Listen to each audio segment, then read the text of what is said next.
own your house, have a couple bucks in the bank, don't drink. We're rolling. Nice.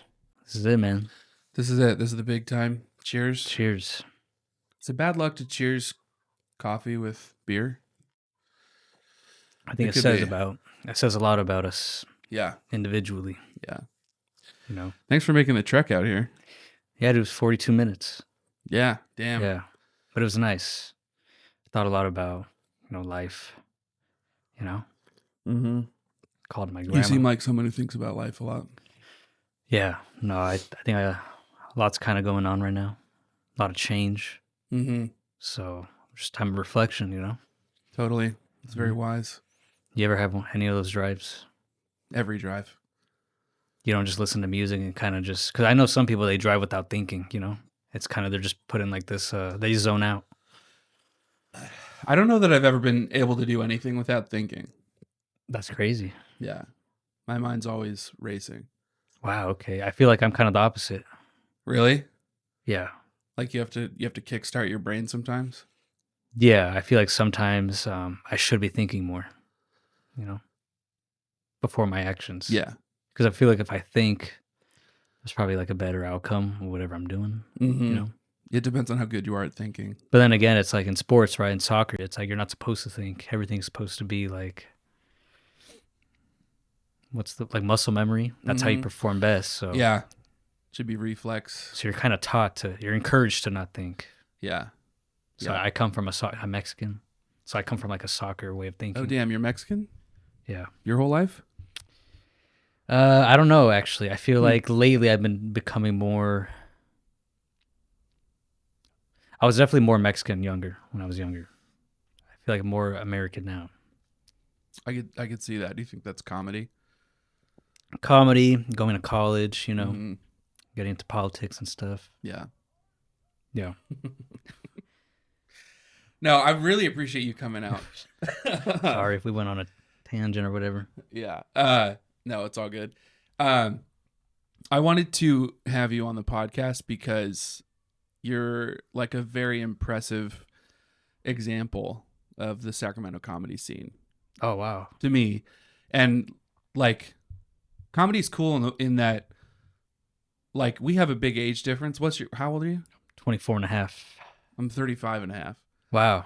Yeah. So we've got 11 years. That's pretty crazy. Between us, but in comedy, age doesn't matter. Because in comedy, how old you are is like how many years you've been doing comedy. Yeah. Like I've heard people say that. So like you're the first 24 and a half year old. Well, I guess you were 23 when I met you. Yeah. That I was ever like intimidated to talk to. Yeah. So I was like, oh, damn, this guy's like, he does the road, super funny, gets booked all the time. Yeah. It is pretty crazy. I think Benton Harshaw and Ruby, like Setnick, they're kind of also ones that like, I get intimidated by them too, because I know they're a little bit older than me, right? But I feel you. Like when I first started comedy here in the scene, I thought everybody was a pro. Like, at every open mic I would go to, I'm like, oh, that guy's a pro. Yeah. But it's just Danny Luna. No offense, Danny. Yeah, but, we love Danny Luna. Yeah, but yeah, it's funny when you first start, you don't have any context for where everyone fits in, or even where like the Sacramento scene fits in the broader comedy landscape. Yeah. So you just see like, I was talking to Josh Means on the podcast a couple weeks ago. It's like, you see him like doing main stage at Punchline. It's like, oh damn. Yeah. Sam Morril does main stage at Punchline. Yeah, it's pretty crazy, man. Yeah. But then you kind of understand like the hierarchy and where people fit. Yeah. Yeah. And most people here are pretty friendly, you know? Yeah. What I'm trying to say is I was more impressed by you when I started, and I'm less impressed by you now. Yeah, okay. Yeah. Interesting. I wanted to make that clear. Wow, okay. What the fuck, Mars? I'm going to leave. You can leave anytime. For reals? Yeah, absolutely. You do have a free beer, though, so that'd be crazy to leave that behind. Yeah. I think it was funny, though, that the audience doesn't know this, but you gave me a beer with 0% alcohol. Yeah. When David walked in, we came up here to the studio, and I have these sparkling waters, and he was like, no, I don't want any of that gay shit. Give me a beer. Yeah. And I was like, dude, it's 11 a.m. Are you sure? He was like, yeah, I'm already 4 deep. Yeah. Yeah, that's how it went 5 down. deep. Yeah. Well, it's football day today, so I gotta drink a little bit. It's football day. Are you a lifelong football fan? No. Okay. I make it seem like I'm like a man and that I watch football all the time, Yeah. but it's because of playoffs, you know. Yeah. I get that. I've never really been a big sports fan. Growing up, I like watched Kings basketball a little bit, and Oh yeah. then they broke everyone's hearts before you have memory. Yeah. Wait, why? What happened? In the early 2000s, they made a deep playoff run and then lost to the Lakers. Was it better than the most recent playoff run? Way better. Yeah. Oh, really? I'm gonna show how bad of a sports fan I am, but I can't remember the game that they lost in, but it's like it's their division championship for the West Coast, whatever. Okay. But they're like, if they had won that, they would have gone To the final. Oh man. Yeah. I think I was 12 when they lost to the Lakers. And that was like, if you heard about like the referee scandal, refs were betting on the games and trying to like influence the outcome of the game in the Lakers' favor. So that I lost all trust in sports after that. Damn, man. Yeah. Yeah, the Kings, they're kind of sucking right now, right? Yeah. Yeah. Big time. They just won like 3 or 4 games in a row. Yeah. But their record is awful. Yeah, I think they're second to last. Yeah, and they're like officially in a rebuilding phase. Listen to me using words like rebuilding, like I know what it means. It's all right, man. I don't even know. Yeah. When you were 12, so what was that, like 1980? One thing I've noticed about you, What? because like I've watched a number of the podcasts that you've been on with. Oh yeah. Jesus Poveda. Yeah, what's the name of the podcast? Delete That with Podcast. the delete that boys. You deflect a lot. You Really? don't like to talk about yourself that much. You deflect with questions. Like you just did. I think that's just been my whole life. Yeah. Yeah. Why is that? I don't know. I think I don't like the attention. I've never liked having a lot of attention on me. I totally get that. I didn't like having the attention on me either as a kid. What was it like growing up? Did you have siblings? Yeah, I had an older brother, older sister. So you're the youngest. Yeah, they're like in their 40s right now. Okay. Pretty Mexican. Big age gap. Yeah. So growing up, it was just you and your mom at home, mom and dad. Dad left when I was 8. Okay. Yeah, but he was So still you and Mom. around, you know. Okay. But yeah.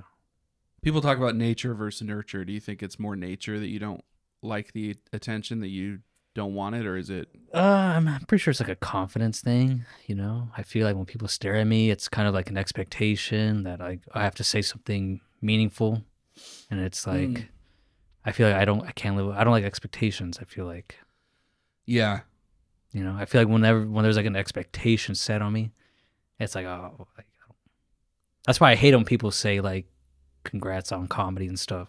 I mean, it was just like, oh, whatever, cool. Yeah. You know? I get that, not wanting or feeling the expectation maybe too much. I was definitely like that as a kid. Also, I was very anxious and still am like an anxious person. Are you an anxious person? Anxiety, yeah. Yeah. So as a kid, like even 12, 13, 14, just like having like typical small talk conversations with adults stressed me the fuck out. Really? And like I had to learn how to be like, oh, hi, Mrs. So-and-so. Hi, Marcel. How are you? I'm good. How are you? I had to practice responding with the right words. To adults only. Well, I didn't feel any pressure with kids. Wait, are you a kid or are you an adult? Right now? No, like what you're saying. So you're talking about When I was like back when I was like 12. Oh, okay. 12, 13, 14. All right. Yeah. So I didn't feel that like the weight of conversational expectations on me with my peers, but I felt it a lot with adults. Okay. And so they would be like, "Hi, Marcel," and I'd be like, "Hi," and I would just like scurry past. I can't imagine you as a kid. I feel like you were just born like that. A lot of people say that. Yeah. Yeah, man. I was born with like 40-year-old energy. 40-year-old energy. Yeah. I do feel that that's true. Spiritually, I'm 40 years old. When were you able to grow like a mustache and a beard? Look at you deflecting again. What? I am? Yeah. Oh, I You're am. turning the conversation back on me. I still am learning how to grow a mustache and a beard. Really? Yeah, because like when I was 18, 19, 20, like mine looked kind of like a lot like yours. Hey. You're I coming know. along. It's I good. know, yeah. Yeah, but like my facial hairs continued to like fill in and grow in. It's still growing in. So at 24, were you able to fully grow a beard? Or No. Because I'm still waiting, man. I really You're hope. never going to get there. How do you know? You don't have the facial hair pattern for it. How do you know? You have like the Three Musketeers facial hair pattern. What is Just that? It's Candy? the mustache and the goatee. Yeah. I really want a beard. I would trade anything. I would trade my hair for a beard. Are you for real? You would do that? Yeah. You'd be bald with a beard? I'm tired of having like the lesbian hair. I feel like. Because my hair just grows poofy up. It doesn't even it's not weight. Yeah. Yeah. That is the thing, especially when you're a younger male. Any haircut just makes you look like a lesbian. Mm-hmm. Yeah. Yeah. I did recently. Well, not that long ago, but like earlier last year, I would go bald, like a number 2, number 1. That was nice. I don't think I ever saw you like that. You had that hair. It was fun. It was cool, but I just felt like everybody was telling me like, "Oh, what the hell?" Like the only people who didn't like it. Yeah. The only people who liked it were like my family. Comics were giving you shit for it. A little bit, yeah. Yeah. Can't listen to what comics say about your appearance. That's true. They don't know. They don't know. Yeah. I came into the scene bald. Yeah, I remember that. And That's I grew crazy. hair. Yeah, what's up with that? Surprise people. Yeah, you should go back to being bald. I honestly like being bald a lot. Yeah. It's very easy. You have to shave it like every couple of days, but it takes like 90 How seconds. often do people like slap you on the head? No one slapped me on the head. I think that's because I'm just like a little bit too tall to make it convenient. Yeah. And you don't have like, it's hard to reach. And also I'm like a bigger guy, so I'm like maybe a more intimidating presence. Yeah, if I was were bald, people would slap my head, lick my head. Yeah, you would definitely have to carry like wet wipes to like clean your scalp throughout the day from all the touching. Yeah. Yeah, I could see that. So, do you have a good shaped head? It looks cholo-ish. So yeah, I mean, I don't even know what that means. have you ever looked at a cholo's bald head? Mm-hmm. It's kind of like they went. It just looks it's like like they went bald through head. war or something. Like. You sound so racist right What? now. How? I'm a cholo. Oh, I forgot you're Mexican. Yeah, That's right. but I don't see color, so it's hard for me to. am I brown or am I beige? I don't know. I don't see color. Okay, Yeah, that's fair. Yeah. If you, all right, yeah, I guess. Is that good that you don't see color? What do you think when people say they don't see color? Oh, I think they're racist. That is a pretty racy thing to Yeah, say. Yeah, I think that's dumb. Of course, you see color. Yeah. because people are different. Yeah, people are Yeah. very different. What's the worst race you think? Oh man, probably like. I mean, I hesitate to even say this because I don't want to get canceled, but I think probably orcs. What is that? Like New York? No, like in Lord of the Rings, Oh, they're like the evil villain. I've never watched Lord of the Rings. It's very disappointing to hear. I heard it's too long. I think it's just right. I 3 mean, hours? don't you want your movies to be 3.5 hours long? I fell asleep through With 6 Endgame endings? Endgame? or Avengers. Oh, I don't like the Avengers. I don't like any Marvel. I like real shit. like what?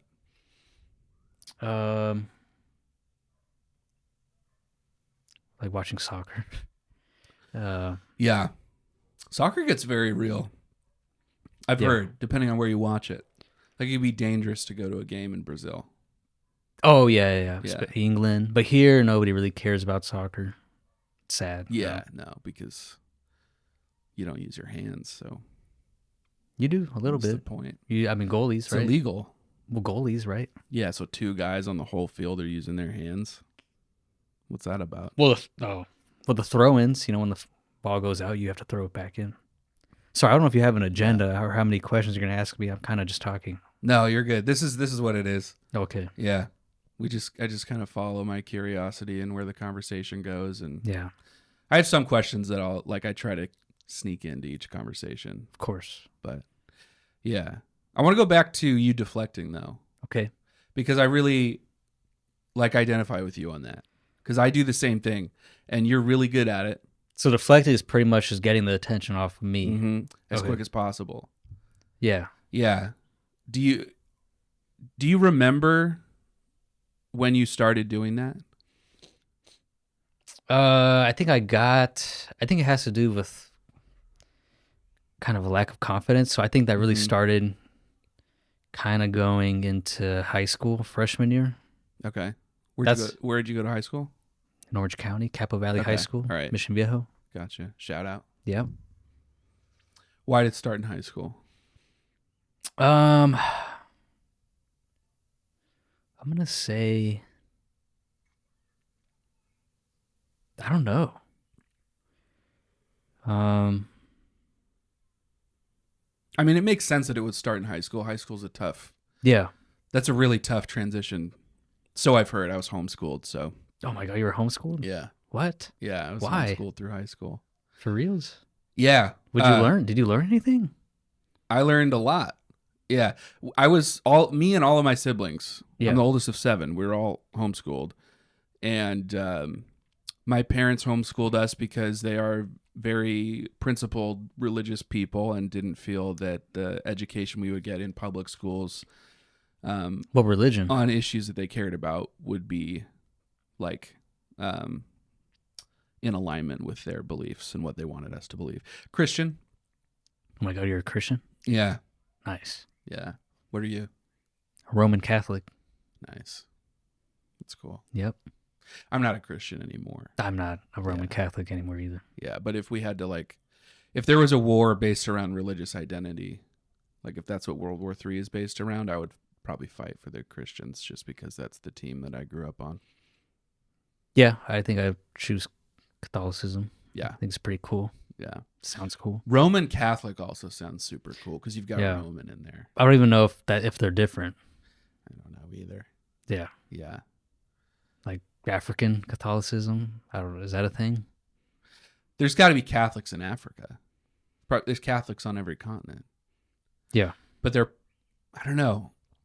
There's not multiple Catholic churches with a capital C, right? It's like the Vatican is the headquarters of the Roman Catholic That's Church. pretty crazy that there's a Vatican, if you think about it.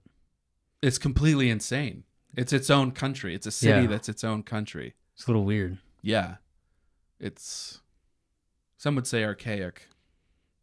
What do you think those guys do there? You know? Like, other than like, I'll tell you what I hope they do.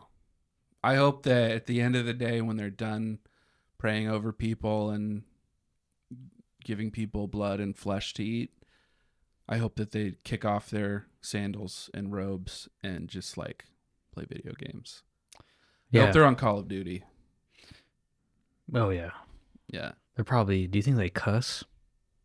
Oh, for sure. Yeah. Yeah, they're probably the reason why Call of Duty lobbies have the reputation that they do. Yeah. They're probably the primary users of the N-word in those lobbies, I would imagine. Yeah. No, yeah. I feel like, yeah, if I was a priest, I would definitely say Yeah. a lot of, I mean, you have to release that anger. You can't really imagine having like the responsibility of portraying yourself as this like son of God all the time or whatever, you know? Exhausting. So that's a lot of expectation. I wouldn't be able to handle it, you know? Yeah, I mean, it's a lot of expectation just to be the son of my father. I can't even imagine the son of the father. That's crazy. Yeah. Yeah. Everybody's father. Yeah. It's pretty crazy. Who's his father though? I never even understood. God's father? Yeah. He doesn't The have Godfather? one. He's a I don't think his father was absent. I think he didn't exist. He just showed up. God was just there one day. It's kind of, I don't And know. then he was bored. He was like, I need to make some friends to hang out with. So he did. That's pretty crazy. I don't know. I've never heard like a religious person explain like how it all started, you know? Like, Well, I'm happy that I can be that person for you. So God isn't Jesus. Well, that's a complicated question. He is and he isn't. Why do you say that? Does that make sense? No. Of course it makes sense. He is and he isn't. Okay. So He's God and he's Jesus and he's the Holy Spirit. I always thought God was Jesus Christ's dad. David, how could this not be clear to you? Father, Son, and the Holy Spirit. I don't know how I could make this more clear. Wait, say it again. It's the triumvirate. What is that? It's God, Jesus, and the Holy Spirit. Okay. But does God have a name? God. You're lying. This is a really frustrating conversation. Are you serious? Always. I've never been not serious in my entire life. Yeah, because from my understanding, I thought God was Jesus' dad, but then people use Jesus Christ and God interchangeably, so... I think this might make it more clear. You know, like incest? Yeah, of course. Mm-hmm. Of course. Yeah. So like incest, like, if you marry your cousin. That's not incest, though. Oh, it's for sure incest. No, because I thought incest was actually doing things. Oh, that's what I mean. I was trying to be polite, but yeah, if you fuck your cousin. Oh, okay. Like, I don't know the math on it specifically, but if you fuck a family member and then have a kid, and if you do that enough, eventually some son will also be his own father. You know what I mean? No. Did you have friends in high school? God, I wanted to do that with a straight face.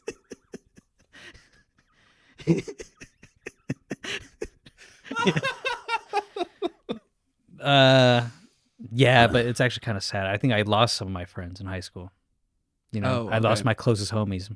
Like in late elementary school, that's when we formed our gang, like our clique, and then middle school we were just ride or dies, hanging out all the time. Yeah. Freshman, sophomore year, we were hanging out a little bit, but then slowly we each found our own group, Mm-hmm. and that kind of divided us. And So you all went your separate ways, and you found yourself a little bit, kind yeah, of alone. Yeah, with these other fools, but they're cool still. Shout out to that group if they're watching this. But I feel like I was never able to act my true self around them because they were more, like you act one way around your closest friends, right? You say kind of wild things, Sure. But with these guys, they're more like they're my AP class friends, Okay.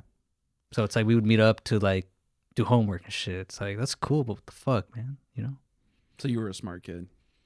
I think I was one of those who was just in the right spot at the right time a lot. What do you mean? I just feel like I passed my calculus test. Mm-hmm. Like I got a 5 on it, which is like I guess the highest score or whatever. Okay. But I swear, like I guessed a lot. It's just weird. I don't know how. Was it calculus? Can't be multiple choice. Do I swear I wrote 7? I didn't show any work. There was a Okay. question, and it asked to like show the work for this. Like I don't even. It's like a hard ass calculus question. Yeah. And I was running out of time, so I just literally put the number 7. I was Yeah. like, it's a lucky guess. Yeah. And that was the answer. Yeah. I don't believe your bullshit. I think that you are a smart person. What does smart mean? Like intelligent. What does that mean? You use a higher percentage of your brain than the average person. Oh, I think so. okay. Yeah. Thanks, man. It's very sweet of you. I'm a sweet guy. Yeah. Yeah. I think you're intelligent too. Oh, thanks. I wasn't fishing for that, but it's always It's always nice to hear. It's hard to be Yeah. smart nowadays, man. It is. Being smart is frowned upon. Yeah. Yeah. You should just be dumb and happy. Being dumb is nice. I wish I was dumber. Like if you're dumb, if all you do is just like nothing, Yeah. and you're happy with maybe maybe I'm confusing dumb with like lazy.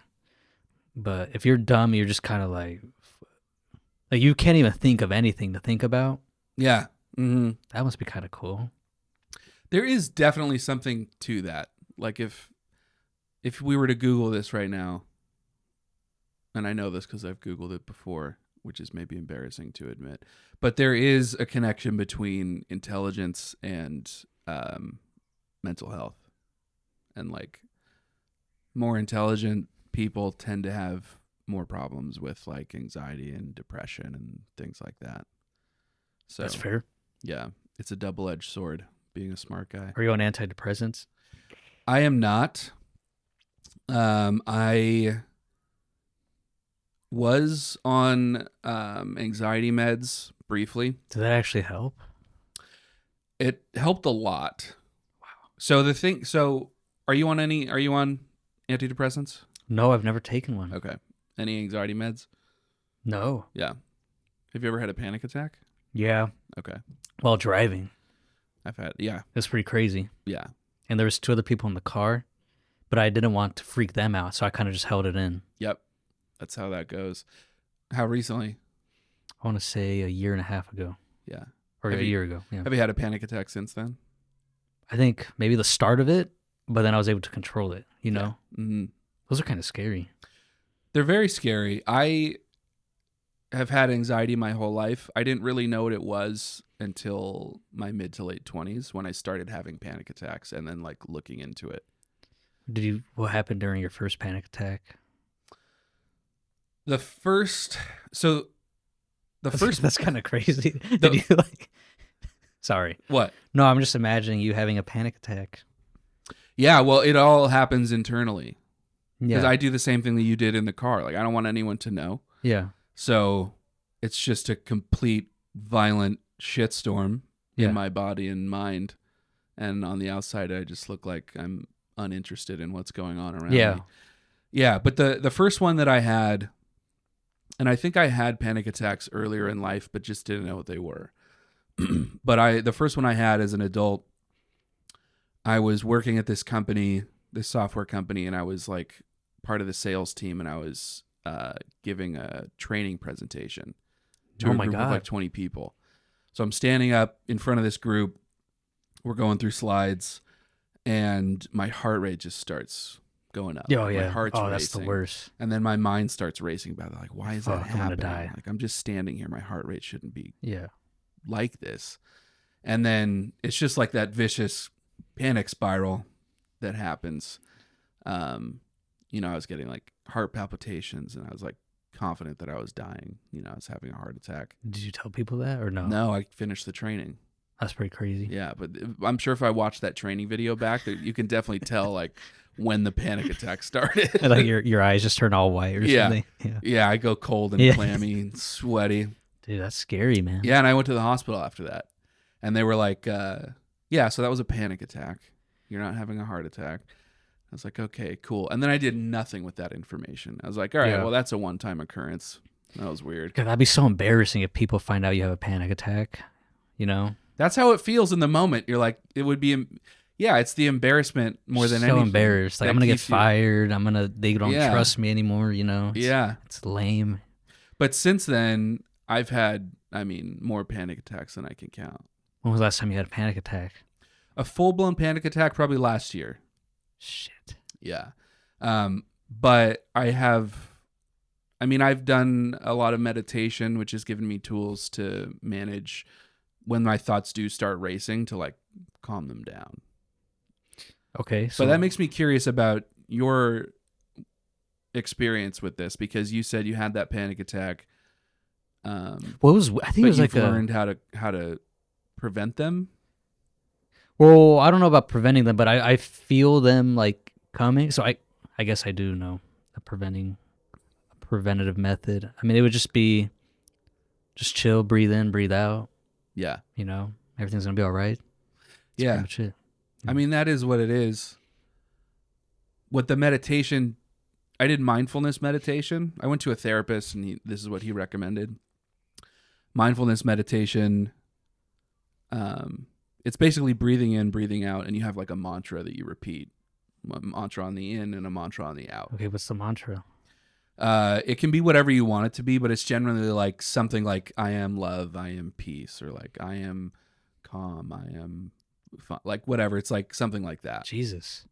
But it doesn't matter what the mantra is, because what the meditation is doing is it is teaching your body to switch from, and I always get this wrong, your parasympathetic nervous system, which is fight or flight and like what induces the panic attack, to your sympathetic nervous system, which is like a relaxed state, low heart rate, low blood pressure. So if you do the mindfulness meditation long enough, when you're starting to have a panic attack, you do the breathe in and breathe out, and you repeat that mantra in your head, and it triggers your body almost instantly to switch from panic to calm. Damn, okay, I'll try that. It's very powerful. I did it twice a day for a long time. I haven't had a good meditation practice in a while. Yeah, I feel like I can't do meditations. I'll be honest with you. Have you tried? Yeah, it's like I just feel like this is crazy. What do you mean? Like this is like I can't take this seriously. Yeah. Yeah. Yeah, well, and you may not need it because it sounds like you are able to keep control of your panic on your own, which is not something I was able to do. Crazy. Yeah. It's kind of like a cramp, you know? Mm-hmm. It's like if you lean in a different position physically, you're able to avoid the cramp. But if you lean in a different position mentally, you're able to avoid the panic attack. Yeah. I think. I don't know. Yeah, that sounds right. Yeah. So you're weak. Oh, yeah, for sure. Yeah. Mm-hmm. Yeah. So just fight through it. No offense. Just fight through the panic. Yeah. I mean, I've done that plenty of times. Enjoy the panic. I've had panic attacks on airplanes. Oh, God, that's pretty terrible. It's a nightmare. Yeah. What do you think? It's a like, nightmare. fuck, it's going to crash? Well, my panic attacks are not always, but usually triggered by like some sort of health anxiety. Oh, okay. Yeah. You know, I see what you're saying. Yeah. So it's always like, I feel really warm right now. Why do I feel so Yeah. warm? Oh, It's like, okay. oh my God. Do I have a fever? Am I like, it just spirals, Yeah. So on a plane, there's like plenty of health anxiety to think about. It's basically all I have to think about on a plane. But every time I've had a panic attack on a plane, the person next to me has had no idea what's going on. Nice. Because it's just all internal. Yeah. It's all, yeah. Yeah. I have a fear of planes. Me too. Like, it just came out of nowhere, like, recently. Like, Oh, really? Yeah. It's Okay. weird. I used to be okay with going on planes, but now it's like, damn, I'm like 40,000 feet up in the air. Mm-hmm. Nothing's below me. This shit, like, any sound, I'm like, fuck, the engine failed. Did something happen to induce I think that fear? I watched a video of, like, it's always in Brazil, like a plane crashing, just like Yeah. somersaulting down. It's like, God. Yeah. So I don't want to add to your anxiety, but my primary thought that gives me anxiety on planes is how far we are from medical help if something goes wrong. yeah, You know? okay. I mean, there's probably like a doctor though on the plane. Like, So I've looked this up. There's a 30% chance that there is a doctor on the plane. what about a nurse? There's a 60% chance that there is some medically trained person. That's pretty good. Yeah, but that means 40% of the time you're flying with a bunch of people who don't know how to help you if something goes wrong. Yeah. Yeah. Although I was looking into this recently because I'm working on a bit about it. And I learned that for at least domestic flights, but I'm sure international flights as well, there is a medical service that if there isn't even if there is medical personnel on the plane, there's a medical service dedicated to flights where, like, the airplane staff call this number and you can immediately get a doctor on the line. Oh, okay. All right. So Yeah. they just talk to you? Yeah, so they can like walk the staff through whatever medical emergency is taking place. Oh, okay. That's pretty So neat. that's like, that helps with the flight anxiety a little bit. Yeah. Yeah. Yeah. God, flying is scary. Are you flying a lot more now for comedy? No. Nah, I mean, we kind of had like this. I was on tour a little bit, Yeah. and we were flying more then, but now the tour kind of we stopped. So we'll be in Fresno in February. We're not Okay. flying there, Quick 3-hour drive. Yeah. Yeah. That's nice. But yeah, I mean, I'm always gonna be down to go on a plane to do comedy, I'm not Yeah. even though I'm scared, it's like Yeah. I'm not gonna turn it down. 100%. Yeah. Yeah, you can't let your anxiety make your world smaller. Yeah. Yeah. Of course. So through high school, you kind of lost you had a good tight knit friend group going into high school, Oh, yeah. and then you all went your separate ways. Yeah, it's pretty wild. Like now, like Yeah. I think one of them's in prison now. Oh wow. Okay. Yeah. I feel bad because he always he used to always call me, and it's like, oh, I don't want to like I would answer like the first 5 calls, but He now call you from prison? yeah, Yeah. yeah. I think they have like like you have a collect call from like Yeah. yeah, Yeah, I've seen the movies. yeah, and then prison reception, it's not that good. So it's a lot of when you're on the phone with them, it's a lot of wait, say that again. Wait, what was that? Okay. You know, it just takes up a lot of time. But I actually searched up his inmate information. I'm probably gonna write to him pretty soon. Oh, cool. Okay. Yeah, because when he gets out, I don't want him to be mad at me. You know. Yeah, for Yeah. sure. Yeah. What year did you graduate high school? 2019. 2019. Okay. And then you went straight to Davis. Went straight to UC Davis. Yeah. Yeah. Mm-hmm. So you were in Southern California when you graduated high school, I assume. Yeah. Yeah. And then why did you go to Davis? Well, I was gonna go to like Pennsylvania, like a school out there, Okay. but it was too expensive. I toured over there, too expensive. Then I was gonna go to Purdue in Indiana, Okay. but that was too expensive too. And then so it was between UCI, UC Irvine, and Yeah. UC Davis, and I just wanted to get away from my family, because Gotcha. at my house, man, they treat me like I'm like disabled. Like they fucking they don't let me cook. They don't let me do anything. My mom and my grandma, they Yeah. baby me a lot. Yeah. So I think it was time to just go out on my own. And it wasn't until college where that was my first time I ever did laundry. Oh, really? In college, wow. Okay. I didn't know how a washer worked. I called my mom to like walk me through it. Yeah. Walk me through that whole process. So you're at Davis. Yeah. You've worn all of your clothes. Waited as like many a times month. as you possibly Yep. could, and now you Every have to shirt do I wore laundry. like 4 times each just because I didn't want to Yeah. do laundry. Yeah.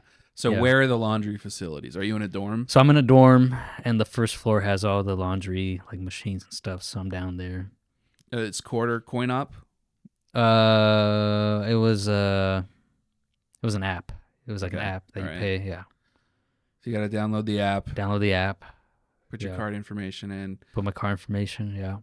And then I'm like, fuck, like mom, like where do I put I don't even know the difference between detergent and like dryer sheet. Yeah. It should be obvious, right? Dryer sheets. But, Did you have to go buy detergent? They got me some before Okay. I moved there. Okay. So like yeah. So you had your detergent. You open up the washer, Yeah.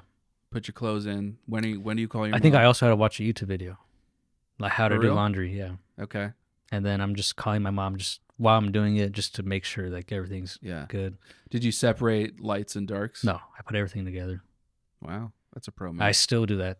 Yeah, me too. I've never.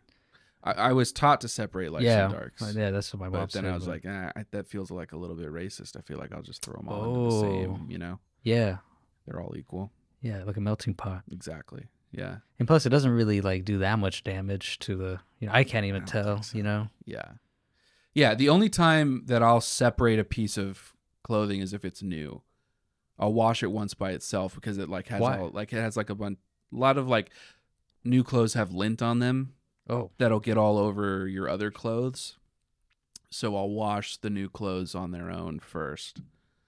Oh And my then God. but then they're just in general population. Whenever I get new pants, I wait a long time before I wash it because I really like that that crisp, clean, like Yeah.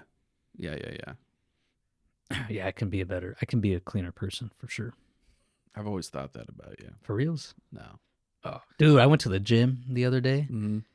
and man, there was this hot girl in the gym next to me, Nice. and that day for some reason I smelled like ass. It was Mhm. horrible, and like she walked behind me to like get like the weights that I was next to, and it was so sad because I'm like, damn, like she's smelling me on the day that I smell the worst, Mm-hmm. and it was just like, damn, I mean, she wasn't even gonna, nothing was gonna happen, but still, like, Yeah. that for sure sealed the deal that nothing was gonna happen. And that's all you could think about when you were in the gym. yeah, Yeah, I get that. yeah. But you wouldn't have talked to her even if you smelled nice. No, because I do have a girlfriend. Right. Yeah. Yeah, I wanted to talk to you about that. So you're in this relationship. Her name's Trish? Trish. Yeah. How'd you guys meet? Where did we meet? It's been a minute now. I mean, she's just your neighborhood like hood girl. You know, I saw her outside, and you know, I shot my shot, and Yeah. she was down to hang out. She your first girlfriend? Yeah. And my only. Yeah. You guys are still together. Yeah. Even though I talked about, if she's watching this, even though I talked about wanting that girl at the gym to hit on me, I mean, no, I'm kidding, Trish. I love you. Mm-hmm. Why'd you say that? What do you mean? Why'd you have to tell her you were kidding? Well, she is a two-striker, meaning she's been to prison before. Mm. And, you know, she's a little wild, you know. She's Mhm. definitely from the streets. And I've seen you show up to open mics with bruises on your face. yeah, Does she hit you? it's not from her. I fall a lot. You fall a lot. Yeah. What do you guys do when you hang out? Well, we actually hung out today. I was going to make a video about it, talking about it. She's really into drinking. She actually got me into drinking too. So we went to her favorite liquor store today. That's one of our common things that we do on dates. Yeah, I mean, I've heard you talk about your dates with Trish Yeah. before, and it seems like a lot of them end in like you guys getting kicked out. Like you got kicked out of the zoo. Yeah, oh yeah. Yeah. Because she fought someone? Yeah, this lady didn't like that we were loaded because I snuck in an MD 2020, a Mad Mhm. Dog. It's like a Okay. drink. All right. I snuck in one of those bottles for her because that's her favorite drink, right? Mhm. And we got loaded off of that. And I guess one of the moms didn't like that my girl was loaded because my girl had her son there. And it's not my son, it's her son. Yeah. And yeah, this mom thought it was very inappropriate that my girl was drunk around her son like that, called her out for it. What did you think? Was that inappropriate? I thought it was fine. No, because my girl's a functioning alcoholic. Mm-hmm. So you guys got kicked out of the zoo. Does she support your hobbies? Well, I was in a gang, and she did not support that because she didn't really fuck with that crew. And I actually ended up leaving that gang to form my own gang. And my girl has kind of been silent on that decision. And I know deep down she kind of disapproves because, you know, she's been down that path. She was in a gang. She's very active, you know. She's considered a veterano, which is like a higher up in a gang, but she's not about that life anymore. Props to her. I got to interrupt you. Because, like, I mean, I say this out of love, but I think that I know that you're lying to me. Oh, why is that? Because I know that she hits you. I know that she hits you. Did you see any marks? I mean, I don't. Not today. Okay. But I've seen you out at mics or shows with bruises on your face. Oh, okay. And I know you're not tripping downstairs. So I know that Trish hits you, and I just want you to know that's not.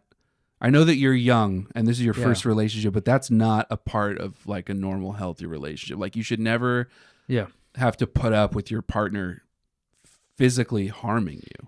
I see what you're saying, and you're right. Like, all right, she doesn't hit me, but sometimes sometimes I get what I deserve. You know, sometimes I act up. Don't tell me she doesn't hit you. I know that's a lie. I didn't say that. I'm saying sometimes it's not, when you say hit, that sounds like abusive. Not an abusive relationship. I'm not. Okay, so your hobby is gang life. Yeah. It's not a hobby, actually. It's more so a way of life, a lifestyle. I'm really concerned about you because you're with somebody who's abusive. You might say you're not in an abusive relationship, but any definition of abusive relationship would include yours. And you were this star student in high school, doing AP classes, taking calculus exams. living with your mom, and then you go into this relationship with Trish, Yeah. and she's hitting you, and like suddenly you're like committing felonies together. Like, Oh, okay. like I've heard you talk about stealing cars. Yeah. And like I'm not judging it. I'm not judging you. But I think it's worth thinking about. Like you went through high school and became more and more isolated. And that's hard. Like a lot of people lose friends in high school. I definitely lost friends in high school. Oh, wow. And like so you get out of high school and you know you don't really have a community. And so I completely understand like looking for that sense of community. Yeah. But I'm concerned with where you found it, because like being like the gang lifestyle is dangerous and criminal. It is dangerous. And there's ways to find community without including those elements. And I'm just concerned for you as a friend. Like I don't want to see you go to prison. I don't want to see you die. Yeah.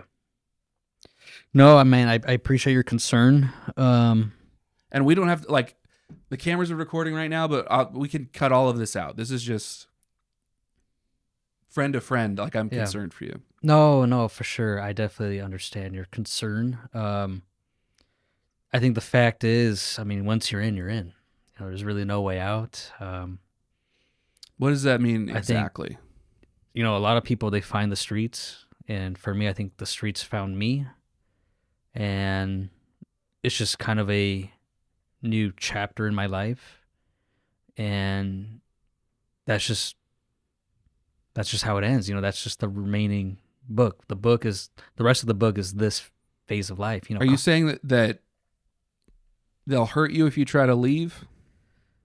No, I don't think anybody will hurt me because I actually I started my own gang. I'm not sure if you're aware of that, but you started your own gang.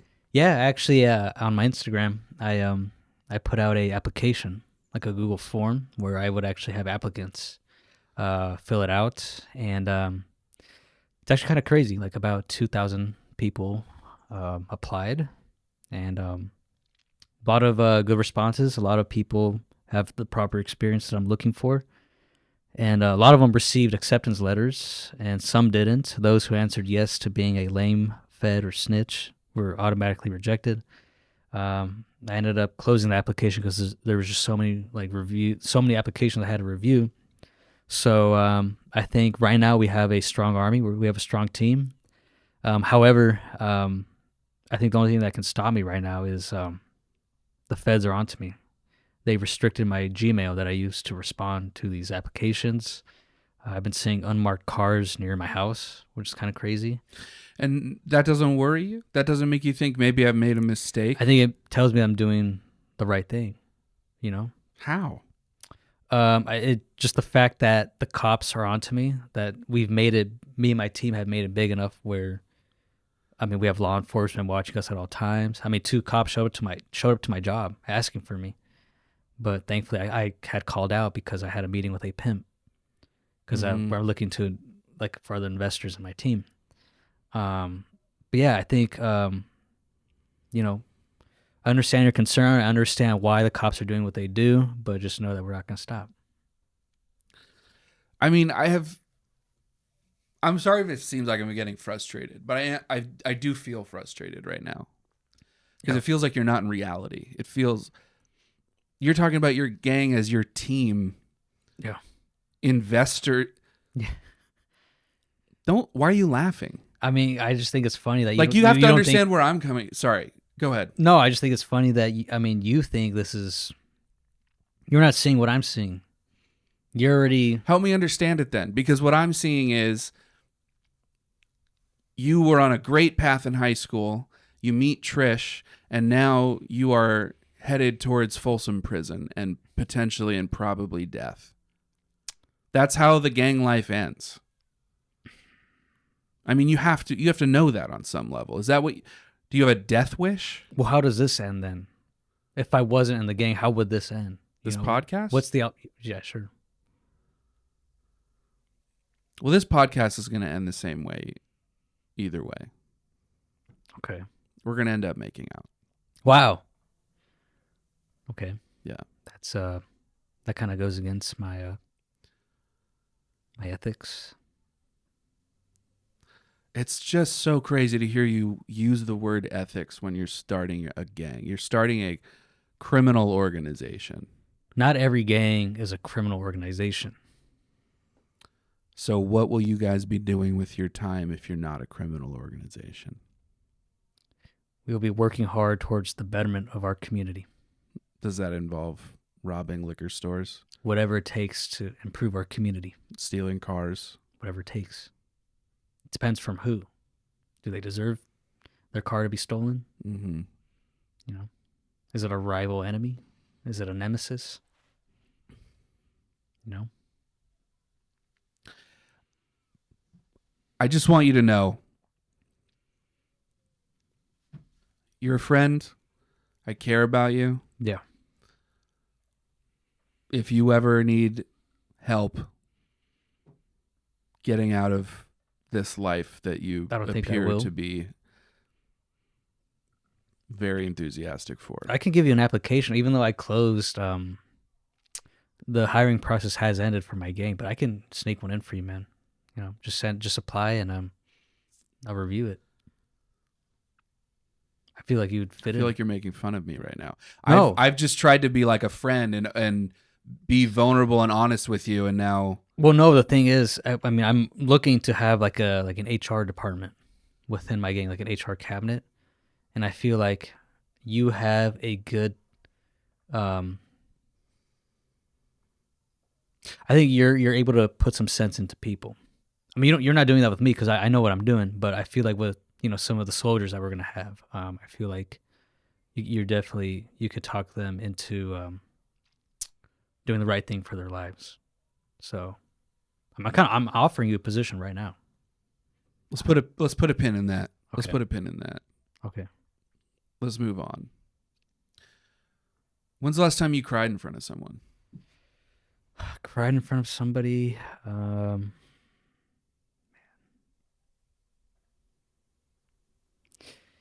This is kind of weird, but I feel like the last time I cried, I think it was Marley and Me in theaters in front of my dad, or Mm-hmm. it was some sort of dog movie.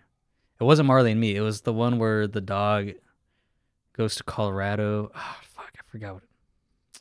Is it Homeward Bound? Maybe The dog goes to Colorado. was this recent? But not maybe Not like 10 years ago. No. I don't know what movie that is. But you cried at a movie? In front of my dad. It was kind Yeah. of. It's weird. I would never cry in front of my dad, but Were you like, just tearing up and then Yeah. just but Mhm. crying, I don't think. Oh, this is actually going to sound really. No, I can't say it. So one of my family members, they passed away, mhm. and one of my cousins at the funeral was like, "David, why aren't you crying? Like you should be crying. Like your aunt just passed." I mean, we're young, right? We're Mhm. like in elementary school. Mm-hmm. So I started crying because of that. Like I was Yeah. fake crying, you know, Yeah. Oh, you were fake crying. but I was making it seem like I was really crying. Yeah. Which is kind of, I mean, I love my aunt, right? But Yeah. I just didn't feel like bawling for her. But I did because my cousin insisted that So you made yourself cry. well, I was fake crying. I didn't make myself cry. Okay. So there weren't tears. No. Yeah. Yeah. The last time I cried, and I've said this on the podcast before because I ask everyone when the last time they cried was. What episode is this, by the way? Is this? This will be, maybe the 7th that I've recorded, Oh. but they're not necessarily going out in the order that they were recorded. Yeah, okay. So I think Angel's the only one that you posted, right? Angel, I just posted Luke too. Oh, yeah. Yeah. But I also cried I did an episode with Josh Means, and I cried on that episode. You cried? There wasn't like tears running down my cheeks, but they were like in my eyes. What was he saying? We were talking about what made us cry last, And you and cried. it made us cry again. What made you cry?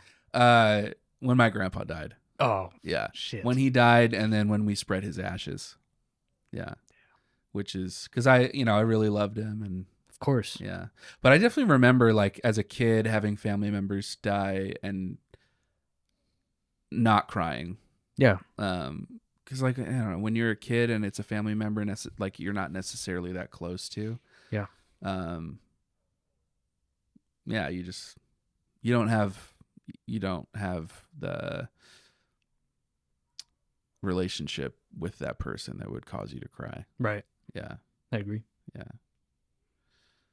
When's the last time you cried in front of someone that wasn't at a movie?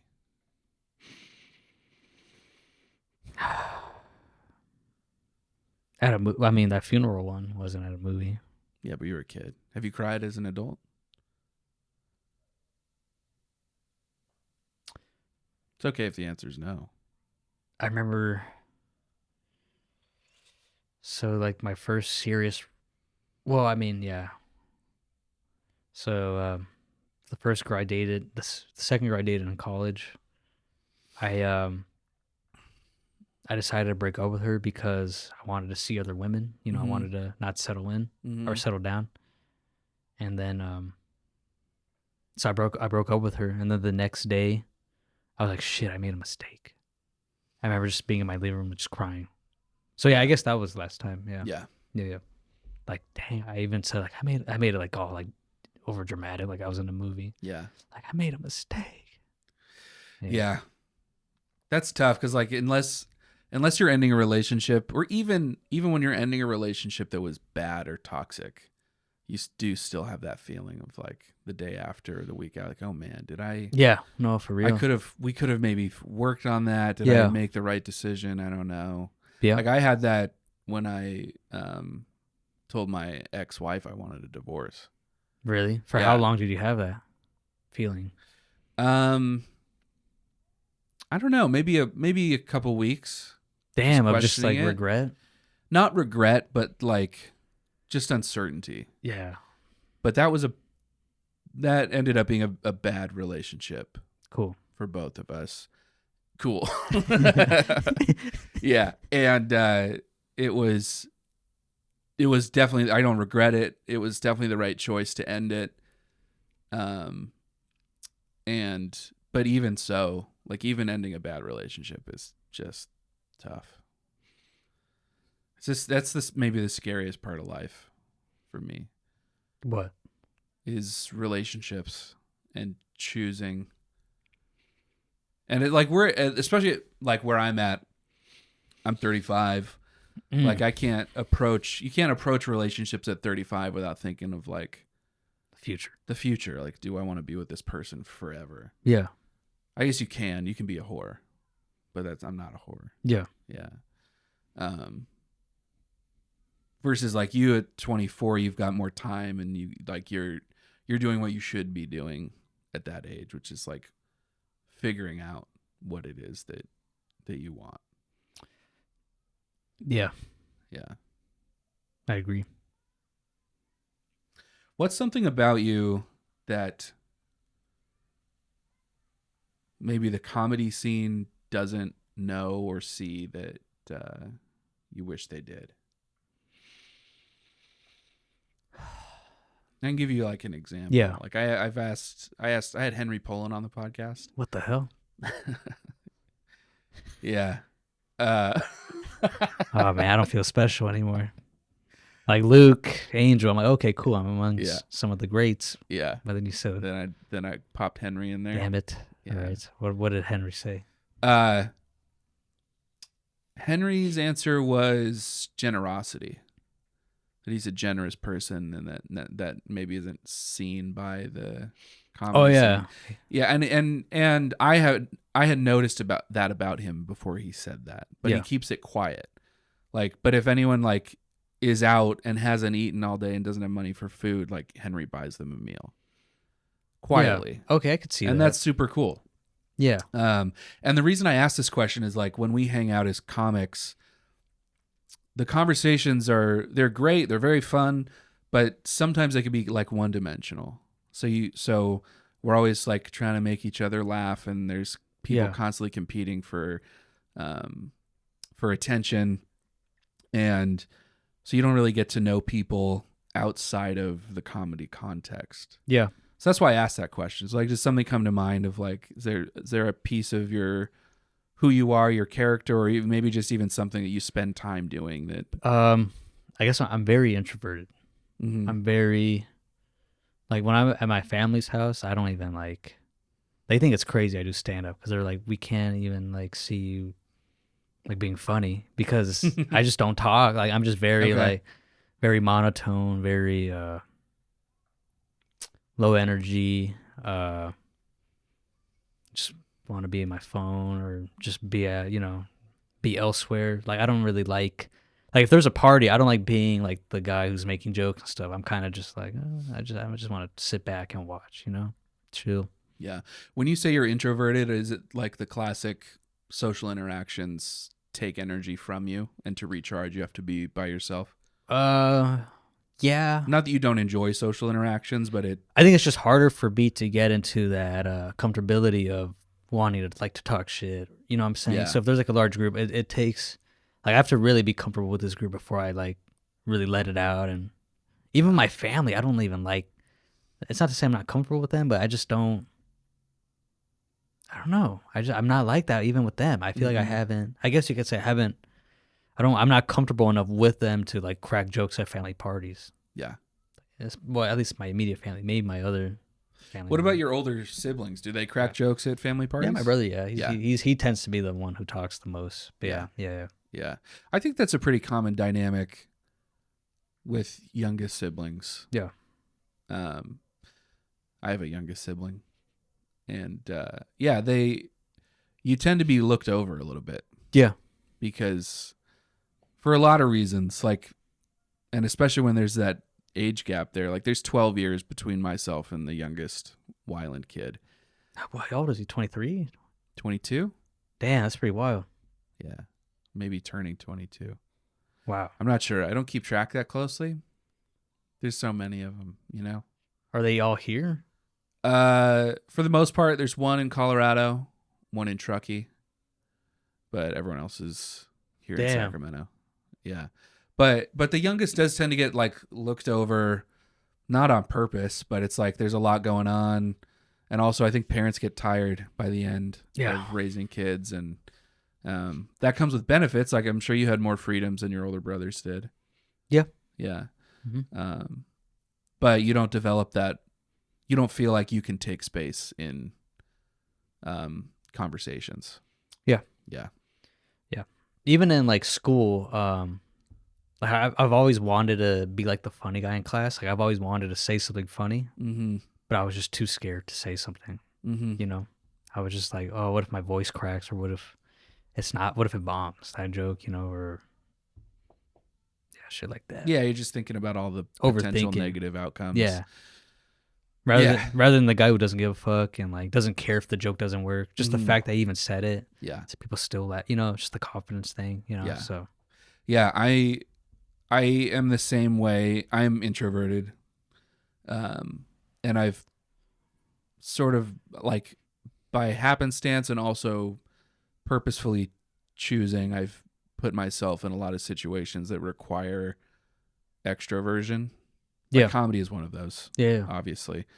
But in high school and college, I did competitive speech and debate. Oh, nice. And then I got into politics and had to speak in front of people a lot. And even in working in software, like I was doing running trainings, like I was talking about earlier. And introversion is, for me, it's like social interactions. I enjoy them, but they do take energy from me. I don't get energy from them. Yeah. So then I have to have my alone time. Yeah. Afterwards to like recharge and kind of like level dude, set. Even at comedy, like doing open mics or like just going on stage, that's exhausting to me sometimes. Sometimes after I do a set, I just feel like, fuck, like, what the hell? Yeah. Like literally it like drained me. Yeah. No, me too. And I will say, like, just in my experience, the more that I've put myself in these situations that require like extroversion, the less of a toll they take. Yeah. Energetically. Okay. Yeah. Yeah, but definitely when I was in high school and getting into college, it was like, man, I can't. It took such a toll. Any social interaction. So it's just overthinking everything. Oh yeah, man. Yeah. And Jesus. yeah. But yeah, so I feel you on that. Thanks, man. Yeah. So how did you decide to start comedy? Because comedy doesn't follow from everything that you've talked about. Oh yeah, You I know, right? You know what I mean? Yeah. And I think people would probably say that about me too, Yeah. but like it doesn't follow from being sort of shy or introverted and Yeah. not wanting to speak up in class. I remember just I was watching a lot of like Theo Von, the podcast last week this past weekend. Okay, yeah. Yeah, that podcast. So I always thought he was funny, and then this was around the time that COVID happened, so we got kicked out of college, so I went to go back with my live with my parents. It was kind of funny because there's this one specific moment where I'm like taking this online econ like economics class in my mom's room, and I'm just thinking like, shit, like what do I want to do? This is like kind of terrible, you know, because I was undecided on my major. I was kind of freaking out, like, man, like all my friends kind of found their path, and I kind of just had this like light bulb like moment where like, oh, I want to be a comedian, like Theo Von's doing it. I watched like the Fluffy Netflix special back in the day, like when I was younger, and then I just searched up if like UC Davis has a comedy club, and they did. Mm-hmm. So I would go to those meetings and do open mics like on Zoom because it was COVID, so we couldn't meet in person. Do you remember your first open mic? Yeah. It was pretty wild. Is it a 5-minute set? It was a 5-minute set. Were you prepared? Did you have jokes? I mean, I thought those jokes were killer. You know, Yeah. I thought that they were gonna like, fuck. Well, so are you talking about in person or on Zoom? I guess on Zoom, if that was your first one. It was like an open mic kind Yeah. of. It was only Yeah. like the other comedians. I just I talked about a story. Yeah, it was just buying a plunger at CVS. Okay. I forgot what exactly. Did it get laughs? I mean, just like, just like college, like liberal students being supportive Sure. laughs, you Okay. know? Yeah.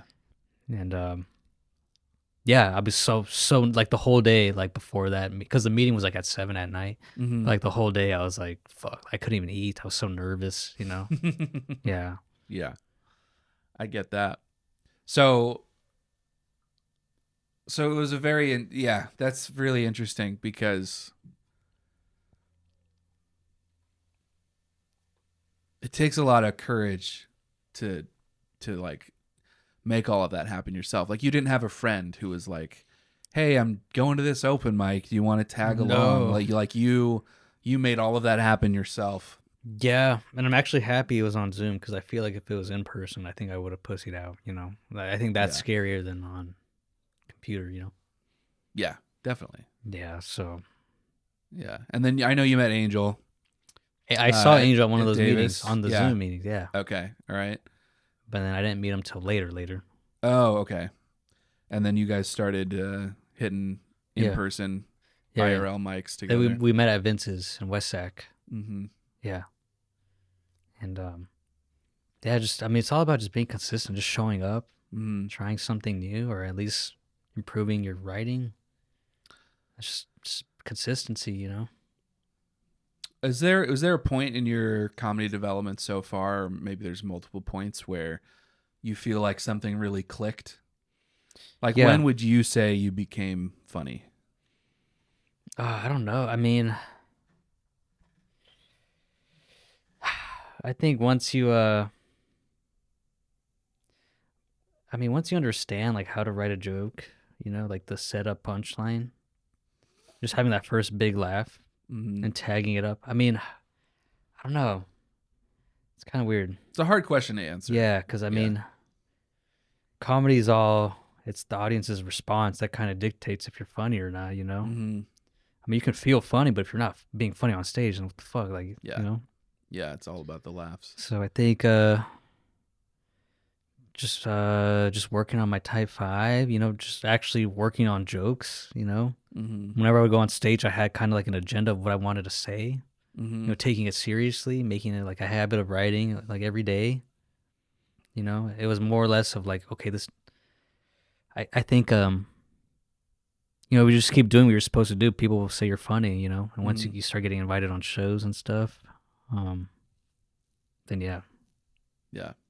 One thing I really admire about kind of the way you comport yourself in the scene, like if you put aside the fact that you look like you're 24, Yeah. you don't act like you're 24. For reals? You have a much older vibe No way. for sure. But what I mean by older is like it's like wise.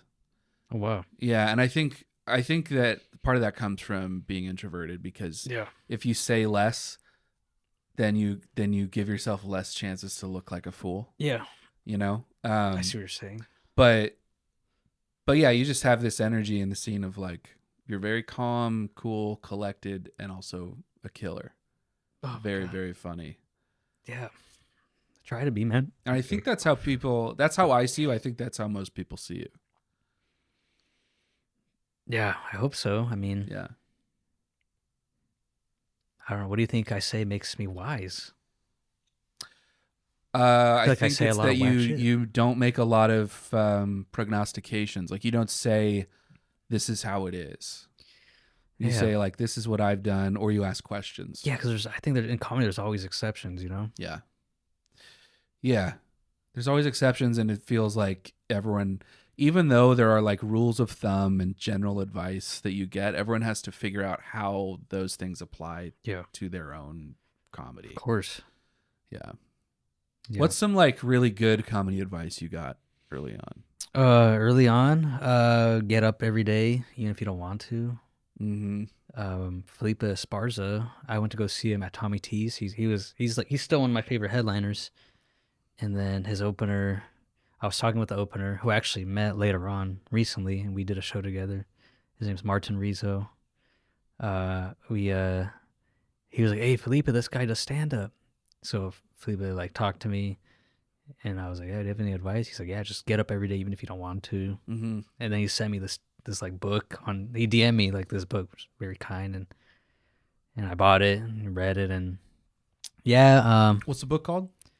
it's like comedy writing secrets. Oh, okay. By I've like heard of Martin, that book. I forgot his name, but yeah. I mean, there's so many like little gems. So get up every day. Whenever you're talking on stage, like a joke should say something about you or what you think. Yeah. Mm-hmm. Yeah. And then Lance Woods, he said like if you're telling a story, every line or every detail should have a punchline to it. That's a great one. Rico the Great, Sacramento legend, said he didn't tell me this, but somebody told me he said this, where it's like it's not about like having an hour of like comedy, it's about having like an hour of confidence, so definitely be confident. Yeah, just show up, watch your set. That's something I've been kind of slacking on lately, but I just did it recently. I kind of forced myself to, because I just got tired of seeing it's so embarrassing sometimes. But you notice little things like hand movements. It makes you look nervous. Yeah. In every joke, there should be something about you or what you think. Yeah. That's such a great piece of advice. Yeah. And it makes me think like there's a lot of comics, even comics who are nationally well known, Yeah. who don't follow that advice. Like there's a lot of comics who have made their way just kind of doing jokey jokes. Yeah. Like they're good writers, they're clever jokes, but they're not revealing anything about themselves. Mm-hmm. Which, I laugh at those. I laugh at their jokes. They're funny jokes, but I don't feel connected to the person. Yeah. And I think that comedy audiences more and more want to see that vulnerability and authenticity, and they want to get to know who you are. Yeah. I think like a prime example of vulnerability, and one of my favorite, is Bobby Lee. Like I love his stories and stuff, and that's kind of just hearing him talk about his stuff makes me want to talk about stuff that I wouldn't normally say, or that's kind of like taboo and stuff. Mm-hmm. And I find that audiences, they really like that, that vulnerability. Yeah. Yeah, man, there's so much good advice, recently, I was listening to Louis C.K. on the Tiger Belly podcast, and he was like, Yeah, like killer jokes are kind of like traps, because then you like say them all the time, and then you say the same joke for years. And he's saying like how he had the same opening joke for like 10 years, and I just felt like he was like pissed, like shitting out of his mouth every time he said it. So it's like good jokes are traps because they just trap you in this you're scared to try new shit. So Yeah. yeah. Yeah, that's I listened to that episode. It's such a great. Everyone should listen to that podcast. Every comedian should. Yeah. But it's like it's a dichotomy between you need to have those killer jokes in order to kill on stage and in order to, be worth the money that people are paying you. Yeah. Yeah. But you also have to be writing new jokes. Yeah. Otherwise you kind of become irrelevant. Mm-hmm. So like both things can't be completely true at the same time. So there's always a balance of I got to do these killer jokes, but maybe I'll put this new joke in between these two killer jokes and like slowly work out new material. Yeah. Okay, that's fair. Yeah. But ideally, it's like eventually you just got to stop saying that joke every time you go on stage, right? You ideally want to like replace it with a newer joke. Right. Do you have killer jokes that you've stopped doing? I mean, my killer jokes are just I'm just trying to get like a 30 right now, 30-minute set. Yeah. So it's like whenever I get like a longer set, I have to do those killer jokes, Yeah. Which sucks. I mean, I try to just remember the punchline, but just say it in a different way. That kind of keeps it fresh. Mm. Totally. Yeah, I have jokes that I've been doing on shows that do great. Yeah. But I've been revisiting them in the last couple weeks, and like I call it, I say that I'm remodeling the joke. Yeah. And so I take the joke as written and just take out the punchlines and start with those punchlines and then rewrite the joke. Yeah, that's cool. And that's been a very fruitful exercise for me lately because it's really punching up those jokes a lot. Yeah. Which is like, I wish I hadn't waited so long to do that. Yeah. Because I've been doing some jokes on shows for a year, and I've only been in comedy for a year and a half. So it's like, especially when you're that new, I feel like your trajectory in terms of like getting better is pretty steep. So like I'm a completely different comedian than I was a year ago. Yeah. So I should be like constantly looking at my show ready jokes and like remodeling them. Yeah. Of course. But yeah, that's been a super useful exercise for me. Nice. What's next comedy wise for you? Do you have like a big goal in mind? You said you're trying to build 30. Build 30. I mean, just keep growing my social media. Eventually transition into posting more stand-up clips. I want to post more stand-up clips. Okay. But I just haven't really, haven't been good on recording my sets and stuff, Mm-hmm. What do you record your sets on? Sony A6400. That's what that is. No way. Oh, shit. Camera buddies. Yeah. Yeah, similar. What lens is that? Do you know? I don't know off the top of my head. I'm not a camera person. But it's not like a super zoomy lens. Yeah. And I think it's not. I actually haven't recorded a set with that camera. I've just been using my phone. Oh. I should bring that camera out. Yeah, especially bigger shows. But I don't know if that lens will get a good enough, get tight enough on me on stage. I have a zoomy lens in case I have to like zoom, So. Yeah. What do you do for audio? Do you have a? I mean, I have like a zoom, kind of like that, but it's the H4 zoom. H4. Do you take it on stage with you? I used to take it on stage, but then this guy named Tim Young from the Bay, he was like, the best way to record audio is to connect that to a mixer. Usually every comedy club has a mixer. Interesting. So we use like a 1/4 inch to a 1/4 inch connected into the mix out on the mixer. Some like PA speakers even have like a mixer, like a mini mixer on the back. So at clubs, like when you're at Brea Improv or Ontario Improv, you're connecting directly into their mixer. Yeah, I mean, and those clubs are used to being asked like, "Hey, where's your mixer?" Like, because comedians record clips, so Got it. Okay. they already know like where to show you. Every club has like an audio guy, Okay. so he knows. And I have a quarter inch. I also have like a God, I forgot the other. I don't know the cables what they're called. I don't know the names of anything either. Yeah, but that's because then you get the audio from the mic. Mm-hmm. And then you can just use the audio from your camera to like sync in like the laughs, and then you can like adjust the volume. But that's the crispier. That's audio. That's a good tip. I haven't heard of anyone doing that. Yeah, use that. Yeah, yeah, that's really good. So when you're thinking about building 30, how do you approach that?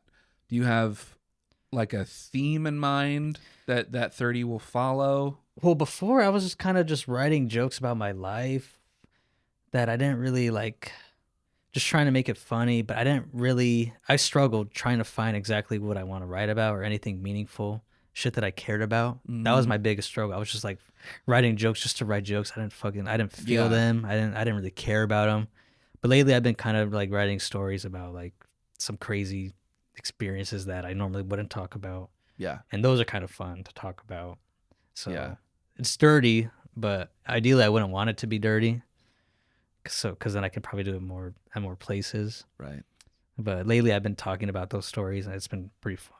You know? So I think, I guess my 30 would be, because it's like a 8-minute story, and then I have another one that's like 5-minute story. Mm-hmm. So that with the jokes that I've been saying, that's about 30. So yeah, man, it's cool. I mean, really, it's just writing about shit that you care about. You know. Yeah. That's really what it comes down to. Do you feel anxious right now? Why am I like? Do I look anxiously? Well, I just noticed you're tapping your leg. I guess when I'm just talking about like comedy like that, I don't know. I guess. Yeah. Yeah. But you don't feel like especially anxious in this moment. I don't think so. No. Yeah. Okay. I just wanted to ask. Thanks for checking. Yeah. What I love about your comedy is that there's like perfect alignment between what you're saying, the words you're saying, and the persona that you bring on stage. Yeah. I think I've said this to you before, and I don't know how long that's been the case for you or if you know, but it's been the case for you since I started 1.5 years ago. And that's, I feel like a lot of comedians take years to get to that point where there's that alignment between their jokes and what they're saying and the persona that they're giving on stage. Yeah. And when those two things line up, it's just like such a pleasure to watch because there's no inconsistencies that distract me or pull me in a different direction from the words that are coming out of your mouth. Yeah. It's just like it's a fully immersive experience. Well, in that book that I told you, Felipe Esparza recommended, there is this little like symbol where it was a triangle, and on each edge there was it was map, so material, and then audience, and then persona. So those all have to kind of be connected. So you kind of need to have like the material needs to be right for the audience, and then the audience you need to figure out like what's your targeted audience, you know? Mm-hmm. So like, and then the persona needs to kind of match the material and then match for the audience. So it's all like connected, you know? Like, I mean, if I'm performing like at an elderly home, I want to put on like I have to factor in, okay, what do I want my persona to be? Mm-hmm. What I want the material to be like. I got to feel them out, you know? Do you change your persona show to show? Usually not. But I think there's something to consider. Like, I know some rooms, they want you to be more confident, you know? So if like my persona, I think back then was more kind of like it was more based off nerve. I kind of leaned into the nervousness. Sure. But some black rooms and some Latino rooms, they don't fuck with nerves. You know? Right. They want you to be confident, right? Mm-hmm. Like, you know, white rooms, they like the nervous, you know, they like the Joe List and shit, you know? Yeah. But like black rooms and, you know, they kind of want you to be like, have some balls and stuff. Yeah. So you got to kind of adjust in a way. You got to adjust within the parameters of who you are. Yeah. Yeah. Yeah, that's one thing that I feel like I'm just starting to figure out is how to be a version of who I am on stage Yeah. and adjust those different variables within that. Yeah. Because I think when I first started, and up until probably pretty recently, I have a tendency to like overperform in a way that makes it obvious that this is a joke I am performing. Oh yeah. And I'm starting to feel more comfortable just bringing my energy Yeah. to the audience and not trying to piggyback on the comic before me, their energy, or try to imitate the energy that the audience is giving. And also, like, I'm finding a lot more success being able to do that. Yeah. No, I can relate because people tell me like you gotta be more energetic, but then when I do, it comes off unauthentic, and then I just look uncomfortable trying to talk louder. Yeah. So I see what you're saying. Yeah. But I think it's important though, if like you're like Jesus Sepulveda, the headliner that I go with, he kind of told me that like he used to do showcases where like he would have to follow like Joey Diaz, right?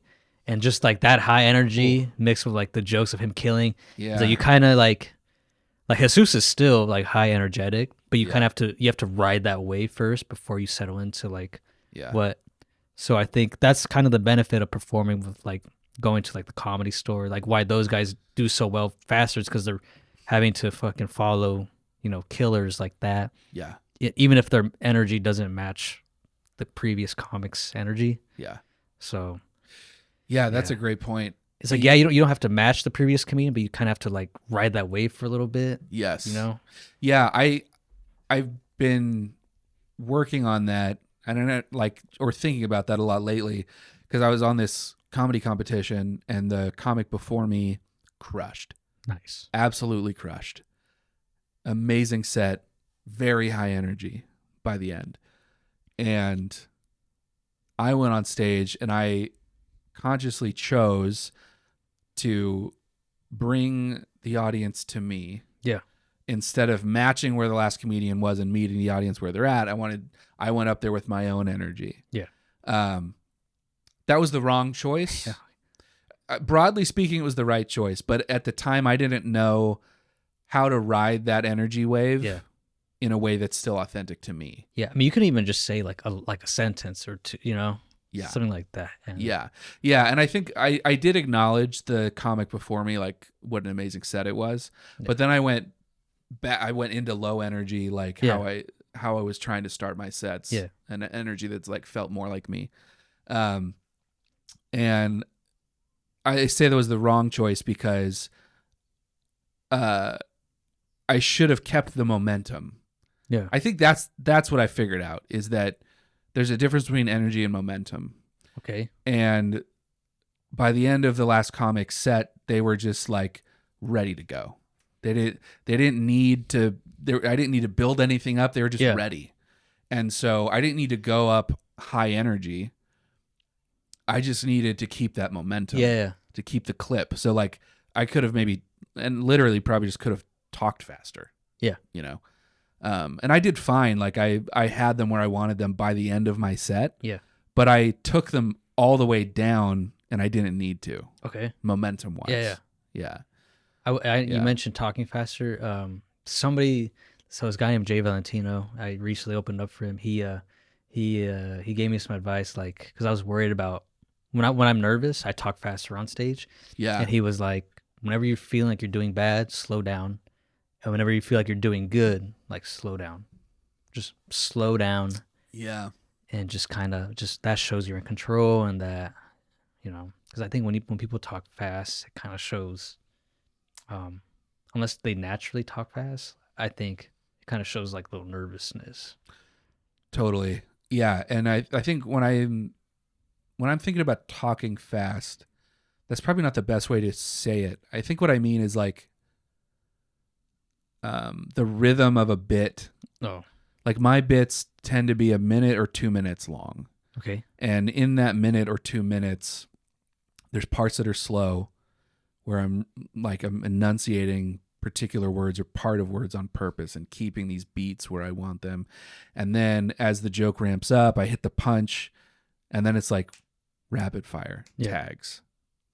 And so I think what I should have done in that competition was choose a bit to start with that ramps up quick. Okay. That doesn't have, it's funny in the ramp up, but like I have some jokes that it takes one sentence to get to the punch, and some jokes where it takes 3 or 4. And so I think that's probably what I would have done differently now. What I would do differently now in that situation is quick. Just choose a bit that gets me, not that I have to talk faster, but that gets me to that momentum that I want to keep sooner. Of course. Yeah. That makes sense. Yeah. Who was the comedian? Jerry Costello. Oh, really? Yeah. Oh, nice. Yeah. I haven't seen him perform in a while. He's so funny, dude. Nice. He's so funny.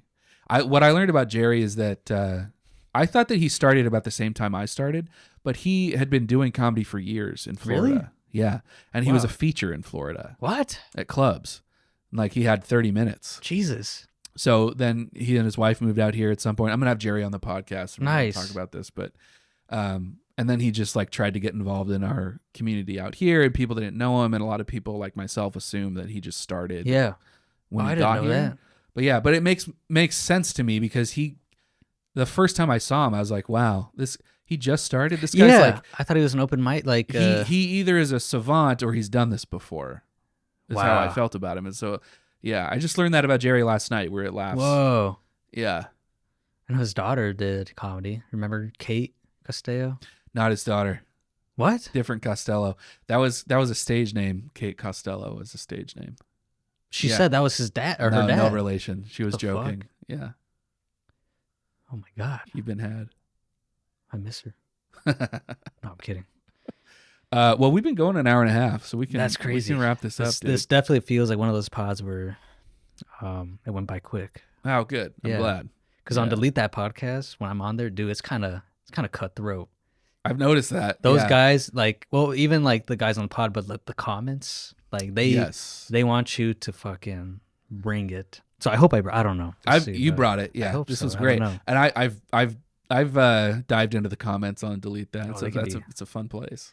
It's lively. Yeah, they're scary. Those people. Yeah, they choose sides. Oh yeah. Yeah. It's exciting. But yeah. Well, I haven't gotten a comment on a podcast episode yet. Oh shit. So, yeah. Hopefully people comment on this. Put this. comments, you guys. Yeah, man. Yeah. Love you guys. Only nice things.